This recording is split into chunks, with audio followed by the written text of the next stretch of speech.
నమస్తే. కోదాడలో మరో దళిత వ్యక్తిపై లాకప్ డెత్. ఒక వ్యక్తిని సీఎం రిలీఫ్ ఫండ్ రాలేదని చెప్పేసి ఫిర్యాదు చేయడానికి వెళ్తే అతన్ని 4-5 రోజులుగా ఒక పోలీస్ స్టేషన్లో, కోదాడ రూరల్ పోలీస్ స్టేషన్లో 4 రోజుల పాటు చిత్రహింసలకు గురిచేసి ఒక వ్యక్తిని పోలీసులే హత్య చేశారు. అసలు ఏం జరిగింది పూర్తి డీటెయిల్స్లోకి వెళ్తే, కోదాడ ప్రాంతానికి చెందినటువంటి రాజేష్ అనే వ్యక్తి దాదాపు 30 సంవత్సరాల పైబడి ఉంటాడు. ఇతనికి ఆరోగ్య సమస్యలు వస్తున్నాయని చెప్పేసి ఎన్నో హాస్పిటల్ తిరిగి రకరకాలుగా ఎన్నో హాస్పిటల్ తిరిగి దాదాపు 2-3 లక్షల వరకు కూడా ఖర్చైన పరిస్థితి. కనీసం సీఎం రిలీఫ్ ఫండ్ పెట్టుకుంటే 50 నుండి 1,00,000 వరకు వస్తుందని చెప్పేసి ఒక ఆలోచనతో సీఎం రిలీఫ్ ఫండ్ కింద 1,00,000 రూపాయల చెక్కు వచ్చేది ఉంది. అన్ని ఫార్మాలిటీస్ కంప్లీట్ అయిపోయి చెక్ కోసం వెయిట్ చేస్తూ ఉన్నాడు. కానీ చాలా రోజులుగా రాజకీయ నాయకులు కావచ్చు, ఎమ్మెల్యేలు, ఎంపీలు ఎవరైనా వస్తుంది, మీకు ఖచ్చితంగా శాంక్షన్ అయిపోయింది, మీ పేరు కూడా మాకు వినిపించిందని చెప్పారు. కానీ అతని పేరుతో అదే ప్రాంతానికి చెందినటువంటి నరేష్ అనే వ్యక్తి, అదే కోదాడ ప్రాంతానికి సంబంధించిన నరేష్ అనే వ్యక్తికి ఇతని పేరు మీద 1,00,000 రూపాయలు డిపాజిట్ అయిన పరిస్థితి. అసలు ఏం జరిగిందని చెప్పి అసలు పోలీస్ స్టేషన్కి వెళ్ళి నరేష్ అనే వ్యక్తికి నా డబ్బులు అతనికి ఎందుకు వెళ్ళాయి, నేను హాస్పిటల్లో ఇబ్బంది పడ్డాను, అతనికి ఏం జరగలేదు, నా డబ్బులు నా పేరు మీద అతనికి ఎందుకు వెళ్ళాయని కోదాడ రూరల్ పోలీస్ స్టేషన్కి వెళ్తే పోలీసులు రిటర్న్ కంప్లైంట్ రాజేష్ పైన తీసుకొని, ఇతను నరేష్ పైన కంప్లైంట్ ఇవ్వడానికి వెళ్తే రాజేష్ అనే దళిత వ్యక్తి పైన కంప్లైంట్ తీసుకొని 4-5 రోజుల పాటు చిత్రహింసలకు గురిచేసి కొట్టిన పరిస్థితి. కొట్టిన తర్వాత ఇతన్ని ఏదైతే దగ్గరలో ఉన్న మెజిస్ట్రేట్ దగ్గర తీసుకెళ్ళి గాయాలతో తీసుకెళ్ళినా కూడా కనీసం అక్కడ ఉన్న మెజిస్ట్రేట్ అసలు ఏం జరిగింది, ఎందుకు కొట్టవలసి వచ్చిందని చెప్పేసి ఏ ఒక్క క్వశ్చన్ అడగకుండా అతన్ని హుజూర్ నగర్లోని ఒక జైలుకి వెళ్ళి అక్కడ జైల్లో బంధించండి అని చెప్పేసి మెజిస్ట్రేట్ చెప్పడంతో ఆ హుజూర్ నగర్లో ఉన్నటువంటి జైలుకు తీసుకెళ్లారు ఎవరైతే ఈ రాజేష్ అనే వ్యక్తిని.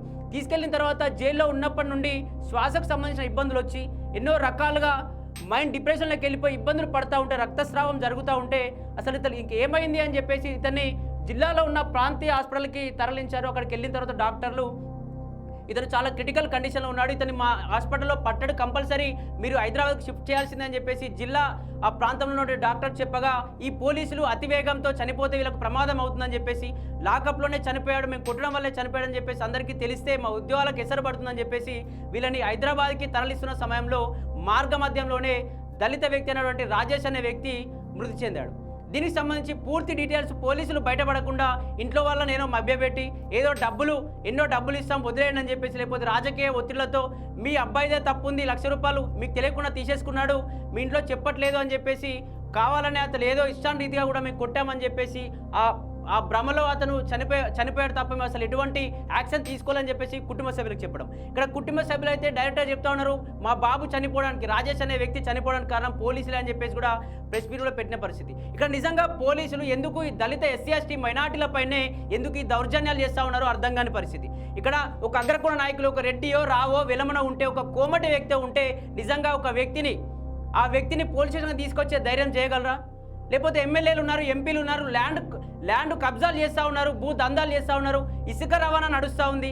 రెడ్డి అండ్ పోలీస్ స్టేషన్లో పర్మిషన్ తీసుకొని మరి ఎన్నో ట్రాక్టర్ల మేర, లారీల మేర ఇసుకలు దందా చేస్తూ ఉన్నారు, ఎన్నో రకాలమైన అక్రమ దందా చేస్తూ ఉన్నారు. వాళ్ళపైన మీ ప్రతాపం ఉండదు. కానీ ఎప్పుడు చూడు దళిత ఎస్సీ మైనార్టీలపైనే ప్రభావం చూపిస్తారు. ఇక్కడ దళిత ఎస్సీ మైనార్టీలే చాలా బూచిలా కనబడతారు, చిన్న వ్యక్తులా కనబడతారు. ఎందుకంటే ఇక్కడ ఎస్సీ బీసీ మైనార్టీలు ఓట్లు వేసే యంత్రాలు మాత్రమే కాబట్టి ఎస్సీ బీసీ మైనార్టీలు ఎక్కువగా ఓట్లు వేయడానికి తప్ప ఎందుకు పనిచేయరని చెప్పి రాజకీయ నాయకులు కావచ్చు, అగ్రకుల నాయకులందరూ కావచ్చు, పోలీస్ వ్యవస్థ అనుకుంటుంది. కాబట్టి ఇక్కడ ఎప్పుడు దళితులపైనే, బీసీలపైనే, ఎస్సీలపైనే, ఇక్కడ లంబాడీలపైనే దాడులు జరుగుతాయి తప్ప ఎప్పుడు కూడా అగ్రకులాలపైన దాడులు జరగవు.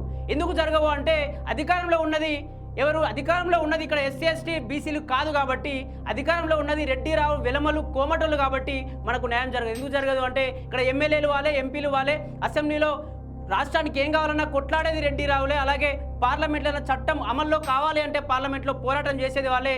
ప్రాంతీయ పార్టీలో కావచ్చు, జాతీయ పార్టీలో కావచ్చు, ఎస్సీ ఇక్కడ సర్పంచ్ స్థాయి నుంచి అటు ప్రధాని మోడీ వరకు కూడా, అలాగే పిఎం స్థాయి వరకు ఉన్నది కూడా వీళ్ళే అగ్రవర్ణాలు ఉంటారు. కాబట్టి ఇక్కడ ఎస్సీలకు కావచ్చు, దళితులకు, మైనార్టీలకు, ఆదివాసీలకు, కమ్మరి ఎవరికి కూడా ఇక్కడ న్యాయం జరగదు.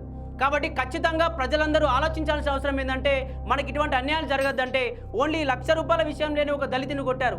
ఇదే 1,00,000 రూపాయలు ఆ ప్లేస్లో, దళితుని ప్లేస్లో ఒక సామాజిక వర్గం అయితే, ఆ పెద్ద సామాజిక వర్గం రెడ్డి కావచ్చు, రావు కావచ్చు, వెలమ కావచ్చు, ఈ సంబంధించిన వ్యక్తి ఉంటే ఈ 1,00,000 రూపాయలే కాదు, 1 కోటి రూపాయలు ఇబ్బంది పెట్టినా అతనిపైన కేసులు కావు, అతనిపైన అరెస్టులు కావు, ఏ ఒక్క పోలీసు కూడా వీళ్ళపైన యాక్షన్ తీసుకోడు. కాబట్టి ప్రజలంతా ఖచ్చితంగా గమనించాలి. ఎప్పుడైతే బహుజనుల రాజ్యం అంటే బీసీలకు కావచ్చు, ఎస్సీ ఎస్టీ మైనార్టీలకు మేలు చేసే రాజ్యం ఎప్పుడు వస్తుందో అప్పుడే ఎస్సీ ఎస్టీ మైనార్టీలకు మేలు జరుగుతుంది తప్ప అప్పటి వరకు ఓటేసే యంత్రాలకు మాత్రమే చూస్తారు. ఇటువంటి దీనికి సంబంధించి లాకప్ డెత్తులు కావచ్చు ఇష్టానురీతిగా కూడా రాజ్యం ఎప్పటికప్పుడు ఎస్సీ ఎస్టీ బీసీలను మట్టుపెట్టే ప్రయత్నం చేస్తుంది. కాబట్టి ఖచ్చితంగా అయితే ఆ కోదాడ సంబంధించిన ప్రాంతానికి సంబంధించినటువంటి ఎస్ఐ కావచ్చు, సిఐ కావచ్చు, కానిస్టేబుల్ వెంకటేశ్వర్లు కావచ్చు, వీళ్ళందరినీ ఖచ్చితంగా ప్రభుత్వం వాళ్ళందరినీ ఉద్యోగం నుంచి తొలగించడమే కాకుండా వాళ్ళపైన ఖచ్చితంగా కఠిన శిక్షలు వేయాలి. ఎందుకంటే ఒక దళిత వ్యక్తిని పై అంత ఇష్టానిత్యా కొట్టారంటే వాళ్ళ వెనక ఎవరున్నారు, ఏ సామాజిక వర్గం అండగా ఉంది, ఏ రాజకీయ నాయకుడు అండగా ఉంది, అసలు ఏం జరుగుతుంది, ప్రతి ఒక్క విషయాలు కూడా బయటకు చెప్పాలి. ఈ పోలీసులను దానికి సంబంధించినటువంటి ఆ ఉద్యోగాల నుంచి తీసేసి ఖచ్చితంగా వీళ్ళపైన శిక్షించాలి అని చెప్పేసి కూడా కోరుతా ఉన్నాం.